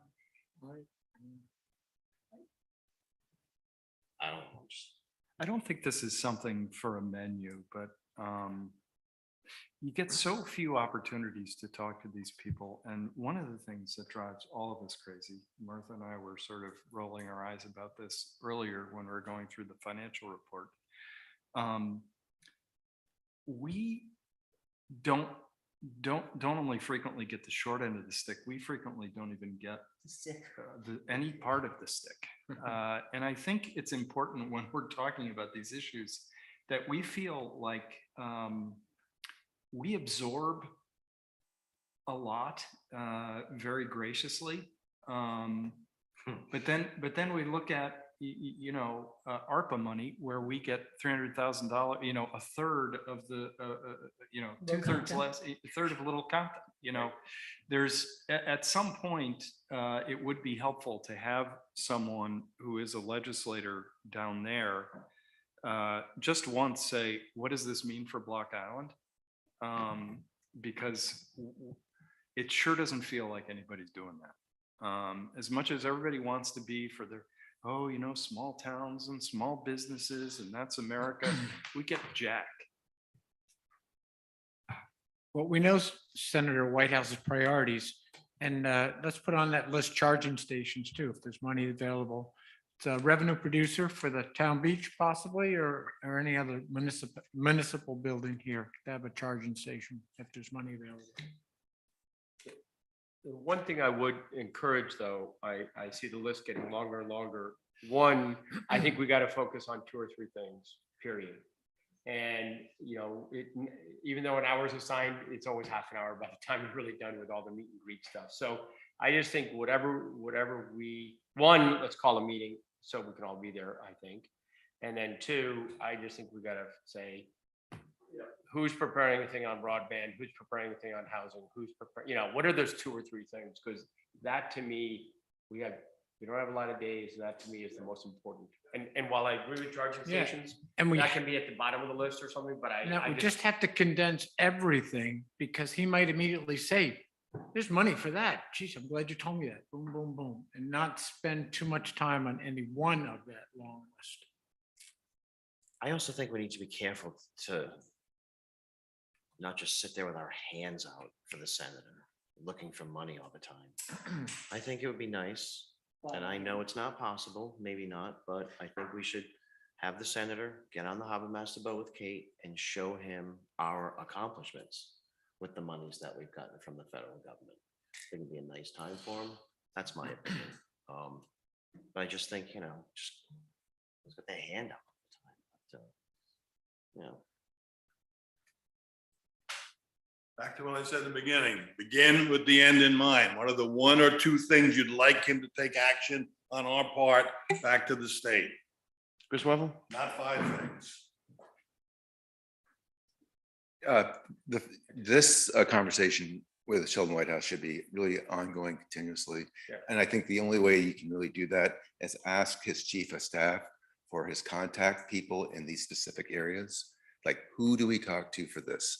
And who do we talk to, and establish that relationship, because then you have a much better chance of a rapport and finding out things that you may miss because it was just released in general public and not focused on you. People in his staff will know to talk to you about this specific area of concern. And I want to second Andre's idea of a tour around the harbor. We did that with Governor Chafee, and he never looked more relaxed in my life. So he was very happy. It's a good idea. Thank you. Yeah. Any more comments on the topic? I think we have enough. I think we have enough. That's a Right. good point, because we brought, who was it at the time? What governor? I don't know. We kidnapped him right off the boat and took him right to Lewis Farm. And he never lost that perspective of Block Island.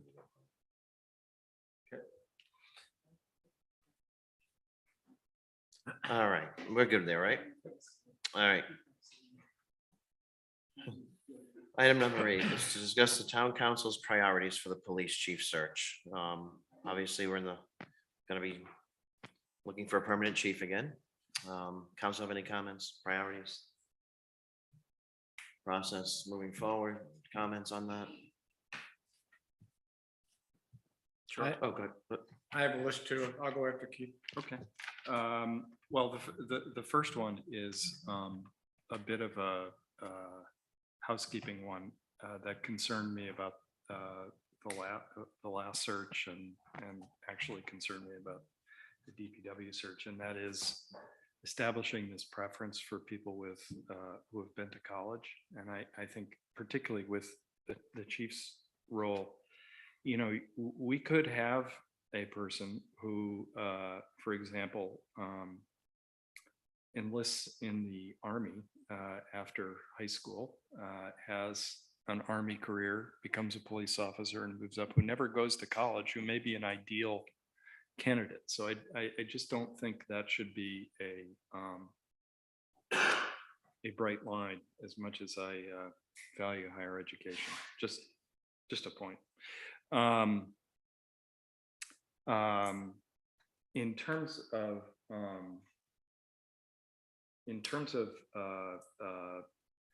priorities for the search itself, the one thing that really stood out to me, or that I think we need to work on, is making sure that there is someone involved who has served the town in this capacity. I mean, I think there are some unique challenges to being the chief out here, and they run the gamut from how do you police 1,000 people for 6 months out of the year and 20,000 for the remainder, all of those things that we all know. But then there's also kind of, how do you live here? how do you, what do you do with your family if if not everybody moves here? I just think some perspective from someone who's had to do the job, whether that's Matt or Pete or Bill or, whomever, I think would be an important and valuable part of this, particularly when assessing for, a long-term fit with the town. That's the most significant one for me. Mark? Any potential applicants who listening comments? I really hope that we get more qualified applicants who are more diversified pool of applicants. That's what I would really like to see out there. Do you know the pool of last applicants? No. we weren't- Oh, okay, all right. We weren't told. No, Right, we weren't. okay. I was just wondering if you. That's why I say if anyone's listening in, and they think it's someone out of the boys club. No. I It don't most want- certainly is too. Well, that's what I don't want. At that point first. How to change it. I live by an adage, don't make any job harder than it is. And this job of police chief, it's hard as one gets, right? So I would really like a police chief that, let's see, I'll use another analogy. If you watch a ball game and the game's going so smoothly,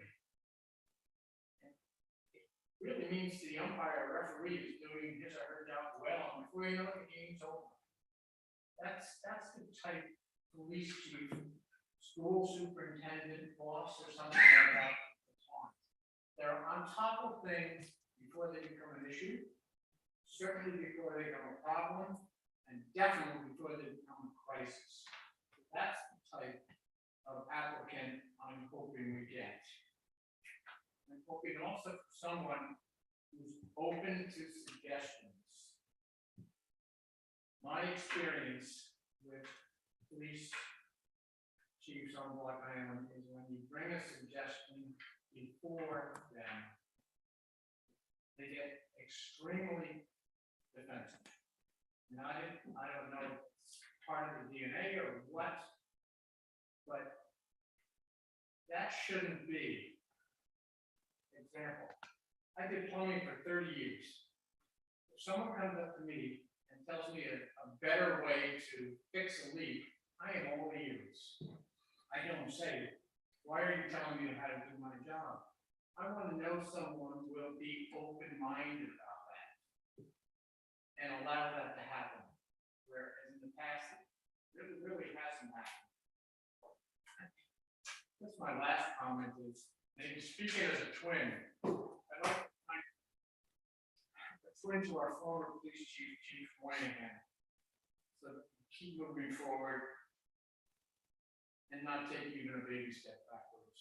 I think we're starting to take a little baby step. Thanks, Mark. Appreciate that input. Sven, my guy. Yeah, real quickly, two things. One, and I did mention this to Marianne, to Keith's point, I do believe that experience is important on that committee, and I think Pete, I did emphasize Peter Matt just because of experience, but Bill, I mean, somebody with experience should be on that committee because they know the ropes, they know how it's done. Second thing is, I'd really like to see this started sooner than later. I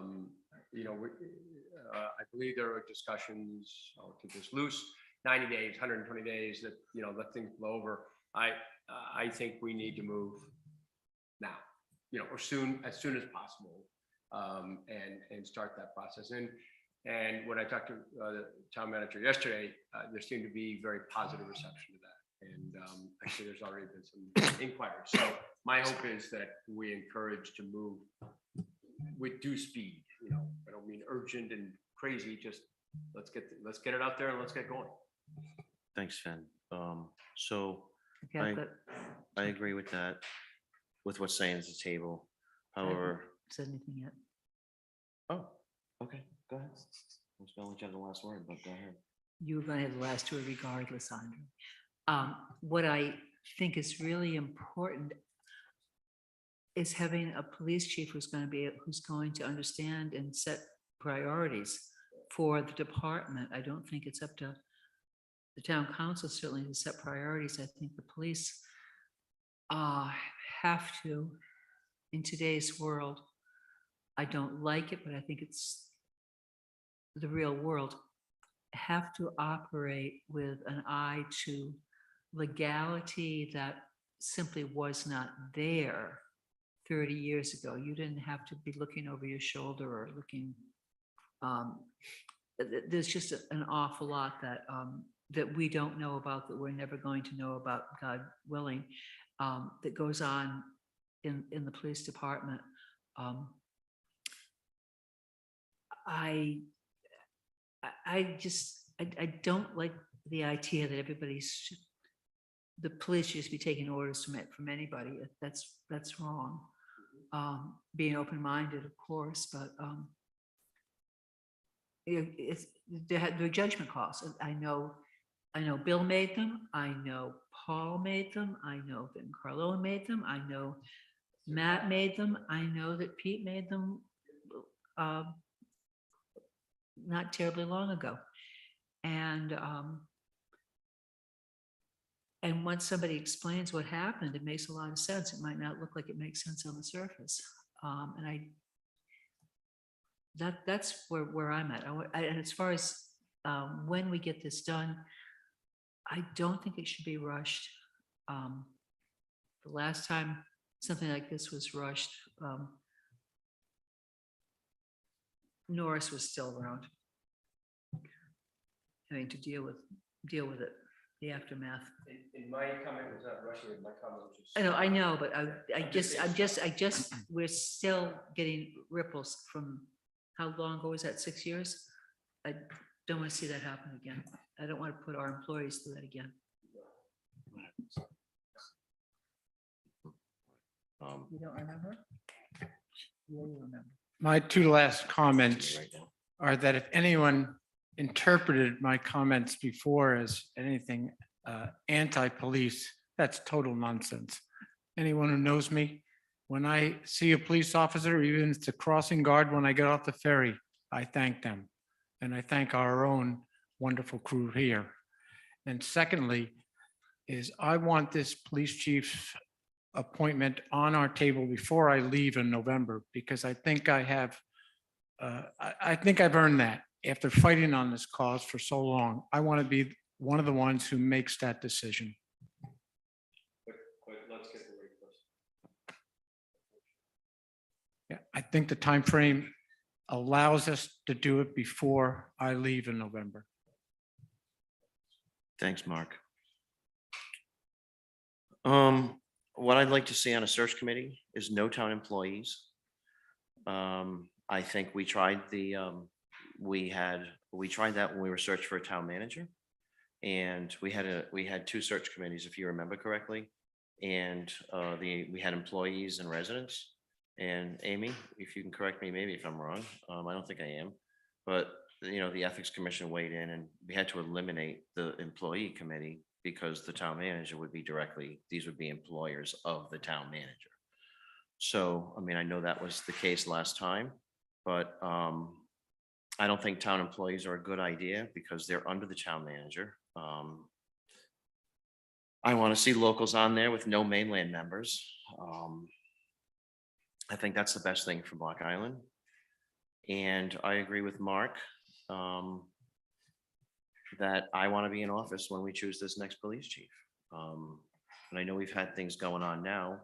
I don't know why the search hasn't continued with the pool of officers or whoever they were that were in it. I don't know how many applied. We were never told that. I think that we should call everybody who was in the last one, see if they want to re-up. I know some time to take the dust settling. I don't think the dust is going to settle. I think we need somebody in that position now.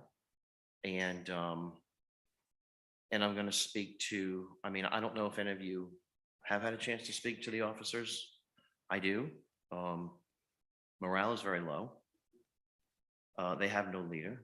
I was even, and it's spilling over to dispatch. There's police officers working in dispatch right now. We don't have the staff. We just had two that were supposed to be long-term police officers leave because they didn't have contracts or for whatever reason. We are going to have a police issue this winter. We have another long-term police officer who's been here. He'll have his 20 years in. Whether or not that stays or goes, we don't know. But I think we need leadership in the department as soon as we can. We have to stop. We have to think of our officers that are there now and give them the leadership that they need. So I want this. I would like to see this move forward soon, not while I'm still in office. And to just put my points down again, no town employees on the search committee and no mainland people on the search committee. I think that's how. Sorry? Yeah. Pete. I mean, I think you're talking local versus mainland. and didn't Well, I know- think there's a how big to consider difference. Pete or Matt. I think there's a big difference from people who served here in the That's- past I'm agreeing with you. than, so if, okay. I want to split that hair. No, I'm just. I'm not talking about you. Every day that gets harder to define. Well, okay. I think you know what I mean. People that have had experience here in law enforcement, yeah, that's fine. But the town manager of Charleston or whatever town, I don't think has any value to thinking they know what's good for Block Island. So I think that's my priorities for this search committee soon. Local people, people that know law enforcement. Let's get our police department somebody in charge and hope nobody else leaves. Bill? Will you as a council have the opportunity to meet with the town manager or individually so you can express these? Because I assume the town manager puts that committee together, is that correct? Sorry? I assume the town manager puts the committee together, correct? For the hiring process? And Yeah. Is there, so will you individually or how does that work? I assume through the minutes or Millie, yeah. Yeah. And I'd like to add one thing. I think that when you interview someone for a job, it's a two-way interview. The person also needs to interview the group of people. So it's a good fit from both sides.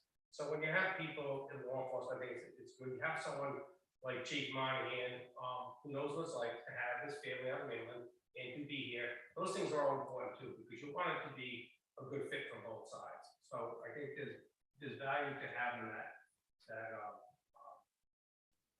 experience in not only in the field, but also in the a little bit to not the entire community, but as part of it. Thank you. Bill. Comments from the public? Final comments from the council? All right. Thank you for putting this on. You're welcome. Number 9, discuss engage interest of the town council to explore potential land transfer sales from the town of New Shore to the Block Island Land Trust with proceeds earmarked for affordable attainable housing.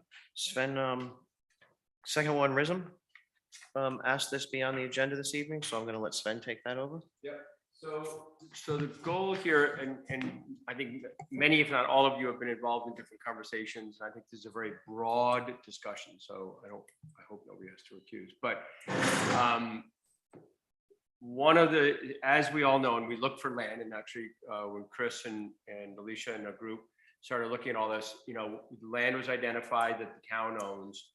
One of the interesting ideas that came up in discussions was, okay, if the town owns X land, and I had some examples, but X land, and the land trust is interested, and let's just pretend that the dollar level is substantial, why not transfer that to, assuming all quality land management, all the preservation characteristics will be maintained. If we can sell that to the land trust, have everything maintained as it had been, and if not improved, and one could get $1 million, one could get X dollars, why not? And that land, Andre, could be put into, I would have it earmarked into housing.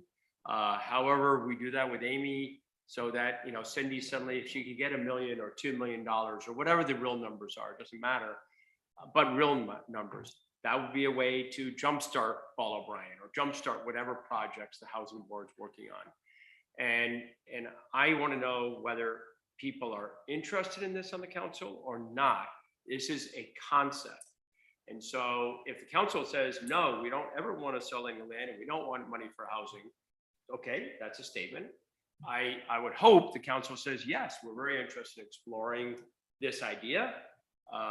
The example I will use, and I don't want to take it very far, but the Breed land on the north end of the island, if Kim Gaffin and some others are all good with it, boy, there's 40 something acres that's probably worth something.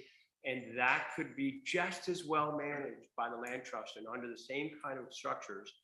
And yet we suddenly have a lot of money for Cindy and the housing board. So this is purely my request of the council. Are you interested in exploring this? And then we can go down a list of properties and what they'd be interested in. So it's purely, what are your thoughts? I'm fine with it. I'm fine with the discussion. I see you're all here. Cindy from the housing and Barbara and Turtle from the land trust. I think it's ideas is what we need. I think off the bat, it's a discussion we should have. And I'm just wondering if we could schedule this discussion for a work session, our first work session in September, as it's time. I mean, as you know, as we can, if that would work. That's my thoughts on it, because ideas are great. I think it's nice to move forward with this. Yeah. I think that's what you're looking for. Yeah. Yes. Yeah. We don't know the details, so I can't say yes or Nobody no, knows any but details, Mr. Arnold. I think we should discuss this. I think it's a good idea, but I want to hear from, well, the council first, but Cindy, is the housing board interested in the discussion? Of course. Okay, good. Okay. No, I just saw you. I saw you. I thought you had something to say. So, all right. Sorry to put you on the spot. Council have any questions, comments on me? Good. I think the housing needs are so acute. We'd be foolish to say no to any potential arrow in the quiver. You know, I appreciate the land trust being a part of these conversations. I would just say, if we're going to do a work session, we ought to. My own opinion is that we should have a broader housing brainstorming session right after Labor Day, because I feel like, at least for me, we've been so busy on other things that we have not over the course of the summer focused as much as we should be on helping community partners and ourselves to really start moving down the road on some projects. So that would be my suggestion for September.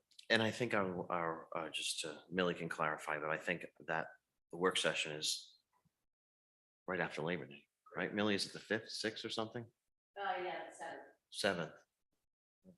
That was You know, close. Like, for example, September.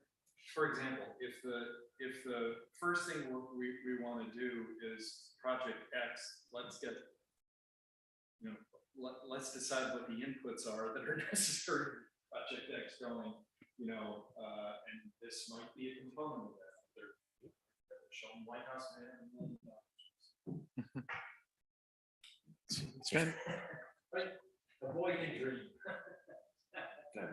Sven, thanks for bringing this idea forward. Cindy, I'll ask you to scratch your head and remember our first meeting. We knew we had to be creative and be with a starter home just south of $1 million. You have to be creative to achieve the affordable housing goals on the island. whether that means repurposing the house, gaining land through adverse possession, whatever it takes. And this is again, another tool, hopefully, that might work for us. You want to set that meeting for the? I want to say something. Oh, sorry, Martha. I was going to give you the last word again. I think, you weren't. I think that, yeah, I've been saying this for a couple of years, but we've got to actually look at the land. There's some land out there that I think is under public perception as being saved forever. And if you go to the land evidence records, it's a quick claim deed. And that may be things you want to target. It's not going to get you any more open space land, but it's going to lock up what you think you have. And can I go ahead? Yeah. To reflect on that, what I'm proposing won't give any more open space land. It just. But I know what you're Right, saying. I right. understand that, but I'm saying instead of just throwing the spaghetti at the wall, let's look at the pieces that, and I mean, I only looked one up, and maybe others like that. Absolutely, and I agree with that a lot. Anything with the quick claim deed scares me, but I think my suggestion on the work session idea, and maybe I misheard you, Keith, is that's more of a housing discussion. I guess what, Andre, I'm not sure that the land trust town council dialogue is needed for a work session. I think what I'd like to hear here is hopefully resounding agreement. Then the land trust can go back, do their work. I think we're all gonna want surveys. We're all gonna want to make sure that it's all documented and detailed. And what are the things I would hope that the land trust would be able to do that, and put a plan together so that October, whatever the timing is right, but sooner than later. Okay, these are some properties. Here are some ones down the road. Here's, let's put a little plan together. Right now, there's just not much of a plan. Sorry. It would ultimately be up to the land trust and I'm just talking about the land trust. Isn't there a process that would have to go through on that? Just to be sure everybody knows what we're talking about here. Barbara, you can answer.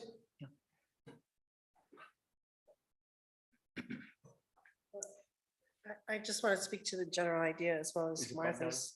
Yes, can you hear me? Yes. I don't want to get too close. I saw what happened to Amy. I think the land trust is obviously has always been willing to work on affordable housing projects with the town. But again, there needs to be a conservation component to that in order for us to participate. So similarly here, we would be interested in having a conversation with the town about lands that are suitable for conservation, already owned by the town with the intent for them to remain open space. That would require, I think on the town's part, and Amy could probably address this, a vote to sell the land at financial town meeting. It wouldn't require a similar vote for the land trust to buy it because that's what we do. And then I would just like to say with regard to an idea of whether there should be a housing work session or not a land. I think it would be worthwhile for the town council and the land trust to sit together and have this conversation at a meeting.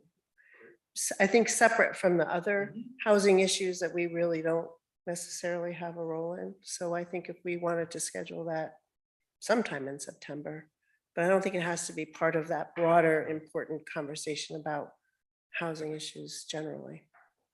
No, I appreciate that. That's clarifying. Okay. Council all set? Yep. Chris Whipple?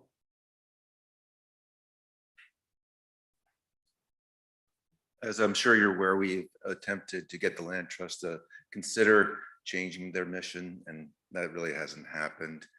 So to Barbara's point, where they have to keep within their mission as it currently is defined, this is what was worrying to me about the proposal. I'm glad to see that you're trying innovative ideas, but as long as the land trust is formed in the way it is, selling land to them that is then conserved really feeds into the problem that we have. The property has no chance of being taxed. It basically adds to the pressure of less land being available. What I was wondering as part of this work session, if you identify properties that the town has, I don't think it should just be for what you think would qualify for the current land trust formulation of conserving land. I think you should look at land that is developable and not put it to the land trust, but put it through some type of process where it can be restricted and developed for affordable housing and, you know, sold off for that purpose. I think that would be much more productive in solving the problem than involving the land trust, because right now they are resistant to the idea of changing their mission even one little bit to help out with this affordable housing issue as we've asked them to do. So I think there's a lot of other opportunities that could be considered at the work session and not just this one, but I thank you for at least trying this one idea. Well, I think just to be very clear, this isn't taking any land away from or for the tax rolls. This isn't doing anything other than transferring ownership, of which the proceeds of that ownership could, in my mind, be bucketed for housing. And I understand where you're going in development, and that to me is part and parcel maybe, or next to it. But this one to me is a fairly, I don't want to say simple idea. I just want to get moving because I want to give Cindy tools, and hell, I'd be ready to do a financial town meeting earlier than May if we can do it. But let's worry about all those nuts later. Well, So let's hear from the council before we get down that road. Okay, I still want to keep out there the idea that you're proposing. It sounds to me like it would take land and it would not, if it goes to the land trust, it won't be able to be developed for affordable housing. The money that you get for it could go to affordable housing. But again, that land's going to be But the sequestered. land I'm talking about can't go to affordable housing now. It's deed restricted. Yeah. Okay. And So it's a tiny little piece of land. just give an example. If you could. Herb Whitman, Breed Land. Yep. Herb Whitman gave a piece of land. Now it's small, so I know the dollars are a little. It's town land that's totally deed restricted. Okay. Period. It can't be. Land trust, or the Nature Conservancy, the trail goes up through it to the north end. Okay. Even if it's $100. I understand. It's $100 more for Cindy than we would have had yesterday. I understand. So that's what I'm talking Okay. about, stuff that is so, locked up already. Okay. Now, that also lowers the value of the land, but still, if it mounts up to $1, it's $1. Yeah, okay, okay, as part of this though, could you please, if in your work session, look at other Yeah. properties? That's and not just that- you're okay. saying is additional. Yeah. I don't disagree. I didn't realize you were talking about such thing that was deed restricted in that way. Yeah. Okay, thank you. Cool. So I guess what I'm hearing from the town council, just to make sure, because I don't think we need to vote on it, this is all discussion. I'm hearing a lot of interest. Is that correct? Interest in furthering the discussion. Yeah. Thank you. Okay. Thank you, Cindy, Chris, Barbara, Turtle for coming. Oh, no, I've lost my agenda. I know. I do have one, but I don't have. Next item on the agenda is discuss and act on boards, commissions, and committees. Item number 1 is receive and act on the resignation of Christine Greeley from the planning board. We do regret losing Christine Greeley from the planning board. So I'd like to have make sure the clerk sends out a note of thanks for her service on that. And item number B, I'll make a motion. Accepting. Yeah, make a motion. Make a motion to accept the resignation of Christine Greeley from the New Shore Planning Board. Second. Seconded by Sven. It just doesn't have an effective date. I regret I can no longer serve on the New Shore Planning Board, so I assume it's immediately. Motion is made second to accept the resignation. All those in favor, Keith? Martha? I'm in favor, Sven and Mark. Okay.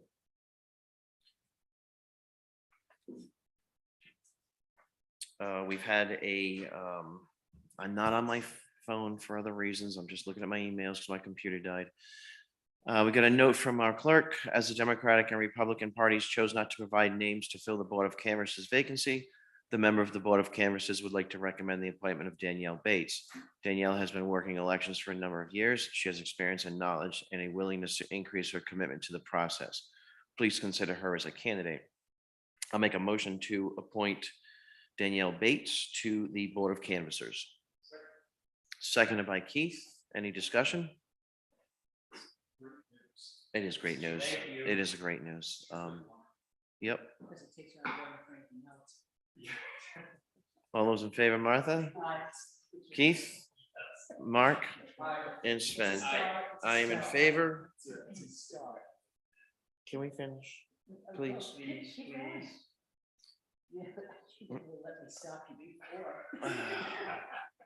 True.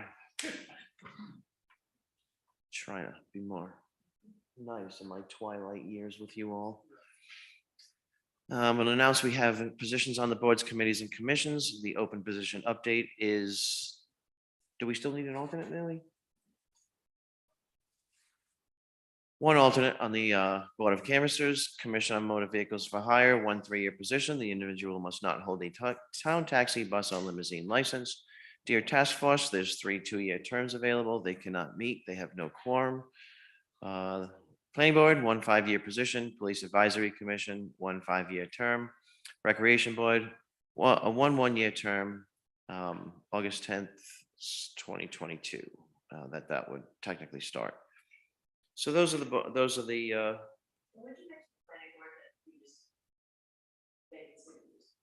sorry? Would you just include the planning board in that? Yeah, 1 5-year position. Oh, did you already do that? I'm sorry. I was. I know. Yes, you were. It's okay. I got you.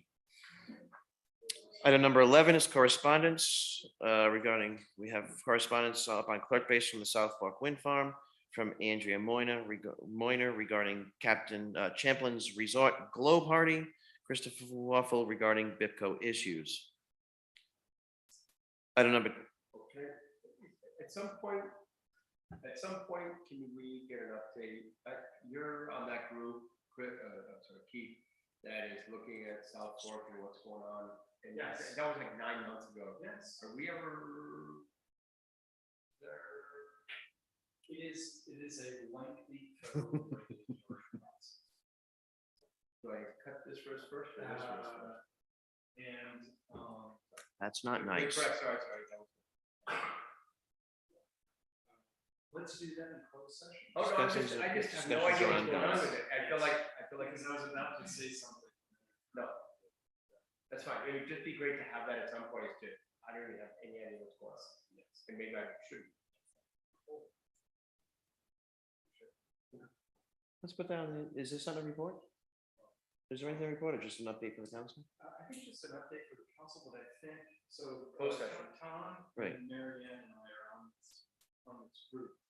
And I think it would be safest, given potential for litigation down the road. Oh, no, we have to do, you have to do it in closed session. Millie, next agenda? Closed session. Take the. That's an early notice on that agenda. Item number 12 is approved the minutes of July 11th, 2022. You guys have been in meetings too long, like, stop interrupting. Approved minutes of July 11th, 2022, August 1st, 2022, August 3rd, 2022, open and closed, and August 4th, 2022, open and closed. If anybody has any issues for any closed session meetings, minutes from August 3rd or August 4th, we must go into closed session to amend those. Does anybody have any issues with the closed session meeting minutes for August 4th and August 3rd? Want me to approve these as a whole? Does anybody have any issues? But I have a question. You're good. I have a question. On the August 1st one, which is the show cause, has that been approved by James or Nick? Because these go into the record and I just don't want to have anything. I don't recall whether. Can we just hold this one out? I just want to make sure that suddenly we aren't caught in the little one. That makes good sense. Thank you. Thank you. Make a motion to approve the minutes of July 11th, 2022, August 3rd, 2022, open and closed, and August 4th, 2022, open and closed. Second. Motion been made and seconded by Sven. Any discussion? I have one. Uh, July 11th, open session. Item 12. Well, hang on, let me pull it up. Okay, go ahead. Approval of contract with GM Tier Traffic Study for New Harbor. Put at a non-additional cost of. Yes. People might read that and think it was an added cost. Item 12. Well, last paragraph. Yeah, and there was how much in the budget for that? At a non-additional.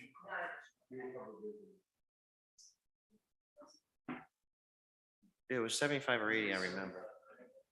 Yeah, but we're only spending 15, right? So that, So all he's saying is Close that to the 15 minutes. the minutes you just say that. Or total. Yeah, total cost. Well, he wants to make sure it's not. Well, that's why that's why people have looked at it and brought that forward. So I wanna make sure. so Mark, you want to make an amendment to that agenda item? I said non-additional, but you will take out total cost of. Total cost of 15,900. I'll make my motion on August 11th. For the approval of August.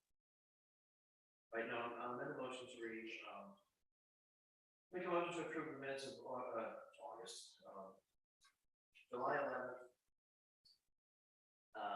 Item number 12, to read a total cost of 15,900.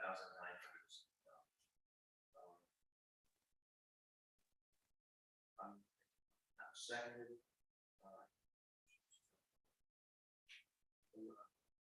Amend the agenda, that's like. Amend the motion, so I'm making a motion to amend the motion, all those in favor? Second is Keith, yes, Martha, I'm in favor. Aye. Motion carries, and make a motion to approve the minutes of.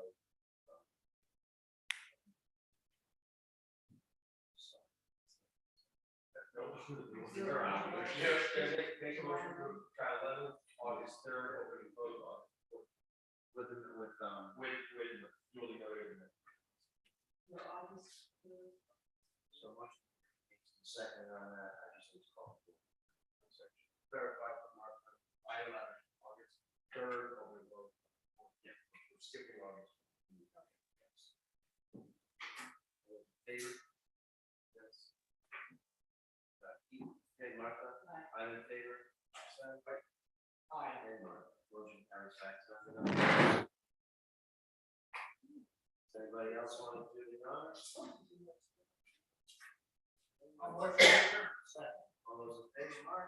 Aye. Martha? Favor, I'll stay. Thank you. Bring us up. Yeah, just do that.